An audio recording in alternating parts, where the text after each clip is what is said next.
have Thanksgiving next, with Andy introducing that to us. Halloween meets Silence of the Lambs. Here's a clip. I used to love this town. Until what happened that night. Tomorrow's Thanksgiving, and I'm tired of pretending like everything is normal and it's not. I want things to go back to normal, too. Show some enthusiasm. Thanksgiving is an institution here. So, I think what people mainly look for in this type of film are four things. One is does the film have cheesy and familiar characters? And I went tick to this one. Does it have ridiculously gory and innovative kills? And I went tick for that one. Does it have a ludicrously masked villain that seems to be pretty well invincible and keep popping up everywhere? Tick. And does it have a black and macabre sense of humour? Tick. So for me, Thanksgiving hit all of those beats, and it just managed to deliver on them really, really well. Cheesy, fun, ludicrous gore fest had me laughing, cringing, and occasionally wincing multiple times. I thought it was, for a film of its type, I thought it was spot on. Who else has seen this? Have we all seen this one? Yep, I think so. Okay, well, Emma, you add on to that. I mean, you did sum it all up, really. I went and saw this. There weren't many people in my screening, but I could tell they were my people because we were all laughing our asses off the whole way through. I mean, the most shocking thing to me in it wasn't all the gore. It was when I was watching the credits come up and the name popped up that I then messaged you all about and went, why did no one tell me I was watching the guy from Journey to Bethlehem in this movie? And because I'd literally gone and seen one, zoomed over to see Thanksgiving, I basically saw a double bill of Joseph then turning into some idiot in a horror film, which was interesting to say the least. He's not going to typecast for those two films, is he? But no, I really enjoyed this. But yeah, exactly what it says on the tin, and I had a great time. Great. Okay, Andy.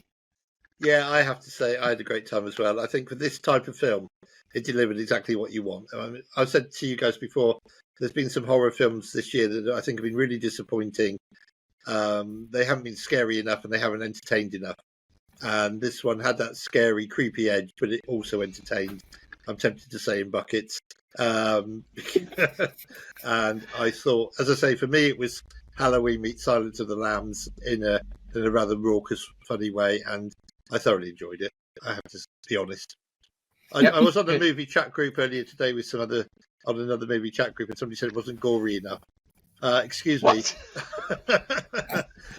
This was over the top gory, but within the context and everything else. Yeah. And I enjoyed it. Scott. Yeah, I have to echo most of what you guys have said so far. It was entertainingly cheesy. I thought it took inspiration from many decades of the genre. In fact, more recent things like the Scream franchise, a little bit of Final Destination in there, and yes, some of the older ones like your Halloweens.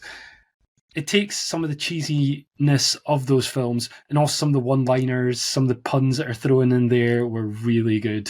Really, really impressed. And again, when I went to see it, there was a whole lot of people that were laughing out loud to these ones. Yeah, I love that. I love that line from the film, which is on the poster that says, "This year there will be no leftovers." I thought that was a great. That made me roar with laughter. Clever. It reminded me of the last line of Silence of the Lambs where he says, I've got to go, I'm having an old friend for dinner. Oh, yes. Very good. Very good. Yeah, not much else to add than that. It was cheesy entertainment. Okay. In terms of that comment, Andy, about the goriness, it was gory, but I am just going to say, with comparing it to another recent horror film that we watched that me and Emma were big fans of, I didn't think it had the creativity of something like a Saw X, and some of the gore and some of the violence was a little bit Route One, and I think they could have been a little bit more inventive with some of those kill scenes. But it's a little bit of a nitpick in there. It was still entertaining, bloody. It was still bloody entertaining. Bloody entertaining. Okay, so I think we all agree it's bloody entertaining. What scores are we going to give it? I gave this one an 8 out of 10 because I had a good time at the cinema. Emma? I'll give it a 9. A 9. I had a lot of fun. Yep. Andy? An 8. 8, 16, 27. And Scott? I was a 7.